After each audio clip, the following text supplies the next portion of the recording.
La reine vivait dans un magnifique château. Elle avait une fille dont elle rêvait. L'enfant avait les cheveux noirs et la peau blanche. Par conséquent, ils l'ont appelée Blanche-Neige. La reine est morte peu de temps après. Le roi n'a pas pleuré pendant longtemps. Un an plus tard, il a amené une nouvelle reine au palais. Elle était belle, mais en colère. La femme a apporté un miroir magique avec elle. Chaque jour, elle admirait son reflet en lui et lui posait la même question. Qui est la plus belle du monde?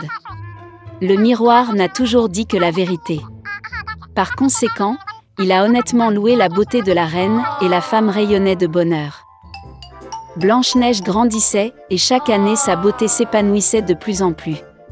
Et maintenant, une fois de plus, s'adressant au miroir, la reine a entendu en réponse qu'elle n'était plus la plus belle du monde, mais Blanche-Neige. La reine n'allait pas endurer cela dans son propre palais. Elle a ordonné à son fidèle serviteur de conduire la princesse dans un fourré impénétrable et de la tuer. Mais le serviteur ne pouvait pas, même pour l'amour de la reine, tuer la douce fille. Il a amené la princesse dans une forêt sombre et l'a laissée partir. Et lui-même retourna au château et dit à la reine qu'il avait suivi son ordre. Pendant longtemps, la princesse a erré dans la forêt. En chemin, elle était aidée par toutes sortes d'habitants de la forêt. Blanche-Neige était très gentille avec eux et ils sont donc devenus de bons amis. Vers le soir, la princesse est tombée par hasard sur une petite maison. Elle y entra et vit qu'il n'y avait personne dans la maison. La table était dressée pour cette personne et il y avait 7 lits bébés dans la chambre. Et tout dans cette maison était très petit. Par conséquent, Blanche-Neige s'est rendue compte que cette petite personne vit ici. Après un long et difficile voyage, elle se coucha sur l'un des lits et s'endormit profondément. Les 7 nains sont rentrés chez eux tard dans la nuit. Ils ont été très surpris par l'apparition d'un invité inattendu. Dormir Blanche-Neige était si charmant que les nains ont décidé de la laisser dormir et ne l'ont pas réveillée. Le matin est venu. Blanche-Neige s'est réveillée, a vu les 7 nains et a eu peur. Mais ils étaient affectueux avec elle, et la fille a raconté son problème. Ils ont tout de suite aimé Blanche-Neige et les nains l'ont invitée à rester avec eux. De plus, elle a accepté de s'occuper de la maison, cuisine, lavage et nettoyage. Chaque matin, les gnomes allaient dans les montagnes pour extraire de l'or et des pierres précieuses, et revenaient tard dans la nuit. En partant pour le travail, ils ont averti Blanche-Neige afin qu'elle ait peur de la méchante belle-mère et n'ouvre pas la porte à des étrangers. À ce moment, la reine, comme d'habitude, se rendit dans la pièce secrète pour parler au miroir magique. Mais le miroir a soudainement dit qu'elle n'était pas la plus belle du monde, mais Blanche-Neige. Que la princesse est toujours en vie et vit avec les gnomes dans la maison. La reine est devenue très en colère et a décidé de s'occuper elle-même de Blanche-Neige. Elle est allée dans une pièce secrète et y a cuisiné une pomme venimeuse. C'était très beau à l'extérieur, mais si quelqu'un n'en mangeait ne serait-ce qu'un morceau, il mourrait certainement. Quand la pomme fut prête, la reine se changea en ancien marchand et vint à la maison des nains. En voyant la douce vieille femme, Blanche-Neige se sentit désolée pour elle. Elle ne se douta de rien et quitta la maison. La vieille femme a offert à la fille une pomme mûre et a dit que si elle mange cette pomme, elle restera jeune et belle pour toujours. Blanche-Neige la crut, et dès qu'elle mordit la pomme, elle tomba morte et cessa de respirer. La reine satisfaite se rendit au palais. Dans la soirée, les nains sont revenus du travail et ont vu Blanche-Neige gisant sur le sol. Elle ne respirait pas. Ils ont sangloté si fort et ont déploré que leurs cris aient été entendus par le beau prince, qui chassait dans la forêt voisine. Il est devenu intéressant pour lui quel genre de hurlement s'est produit qui a effrayé tous les animaux. Et quand le prince a trouvé la maison des nains, il a vu Blanche-Neige. Elle était si belle que le jeune prince est immédiatement tombé amoureux d'elle. Il a persuadé les nains de l'emmener avec lui au château, car il y a des médecins qui peuvent guérir Blanche-Neige. Les nains l'ont permis. Puis le prince ordonna à ses serviteurs de porter la princesse sur leurs épaules. Et quand il la portait, il arriva que les serviteurs trébuchaient sur un buisson, et de la commotion cérébrale, un morceau de pomme empoisonnée est tombé de la bouche de Blanche-Neige, et elle s'est réveillée. En voyant le jeune prince, la fille est également tombée amoureuse de lui, et a accepté de l'épouser. Ils ont également invité leur méchante belle-mère au mariage. De colère Q. Dans une petite ferme, dans des forêts denses de Bardane, la mère canard a trouvé un endroit confortable pour construire son nid.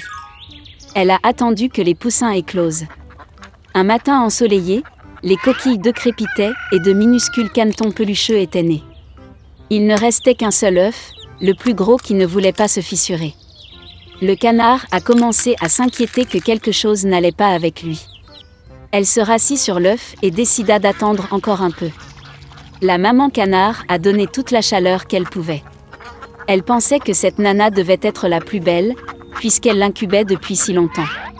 Bientôt, un poussin a éclos du dernier œuf, mais il ne ressemblait pas du tout au reste des canetons. Il était beaucoup plus gros et ses plumes étaient grises. La maman canard était bouleversée de voir un fils aussi laid. Mais elle espérait qu'un jour il deviendrait comme ses camarades. Le reste des canetons se moqua de lui. Il pensait qu'il était méchant et ne voulait pas jouer avec lui. Le lendemain matin, la mère canard est allée avec ses enfants au lac. À sa grande surprise, le vilain petit canard a nagé aussi bien que d'autres. Le canard a ensuite amené ses petits au poulailler pour les présenter à la société. Elle a parlé au caneton des règles de comportement avec les habitants locaux. Le canard a présenté sa couvée au plus noble drac gras, mais il a attaqué le vilain petit canard, et elle a été forcée de protéger son poussin raté. Fat Drac a ordonné de chasser le monstre de la cour. Mère a assuré qu'il grandirait et deviendrait comme les autres canetons. Incapable de résister aux brimades et à l'humiliation, le vilain petit canard a quitté le poulailler. À la recherche d'un endroit plus sûr, il est tombé sur un magnifique lac, sur lequel il n'y avait personne. Et le canard a décidé de rester ici pour vivre. Le temps a passé. Malgré sa solitude, le vilain petit canard était heureux que personne ne l'offense. Et puis un jour, un bel oiseau blanc avec un long cou s'est envolé vers son lac. Le vilain petit canard ne savait pas de quel genre d'oiseau il s'agissait, mais il le regarda avec admiration. Il l'aimait de tout son cœur. Comme un canard aimerait être comme ce bel oiseau blanc. L'hiver est arrivé, et il a commencé à neiger. Le vilain petit canard a vu de la neige blanche pour la première fois. Il était ravi de ce spectacle. Mais en raison du fait que l'hiver était très neigeux, il était très difficile pour le canard de trouver de la nourriture. Il a dû se promener dans le quartier à la recherche de nourriture. Il était froid et fatigué. Alors le vilain petit canard est arrivé chez le fermier. Quand le paysan a vu un poussin maigre et malheureux, il s'est senti désolé pour lui. Le fermier a décidé qu'il garderait le canard avec lui jusqu'à ce qu'il soit engraissé et mûr. Le printemps est arrivé. Le propriétaire a bien pris soin du poussin, et il a beaucoup grandi. Le canard avait déjà besoin de beaucoup d'espace, et le fermier a décidé de le relâcher au lac. Debout sur la rive du lac, le vilain petit canard regarda son reflet dans l'eau. Et il ne pouvait pas en croire ses yeux, il ne pouvait pas se reconnaître et pensait qu'il y avait quelqu'un d'autre derrière lui. Et puis le canard s'est rendu compte que le merveilleux oiseau dans le reflet était lui-même. Pour fêter ça, il s'est débattu et a nagé sur tout le lac, d'un bord à l'autre. Et soudain, il vit le même bel oiseau blanc avec un long cou, qu'il avait vu une fois auparavant. Le vilain petit canard a décidé de nager plus près d'elle.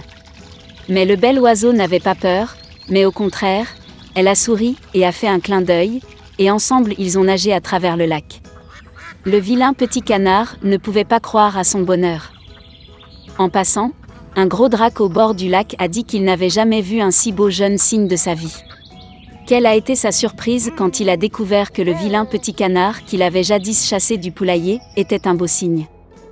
Il s'avère que le vilain petit canard était un cygne dès le début, un œuf est tombé accidentellement dans un nid de canard. Et quand le beau jeune cygne est rentré à la maison, tout le monde dans la cour de volaille a eu très honte de l'avoir offensé une fois à cause de son apparence.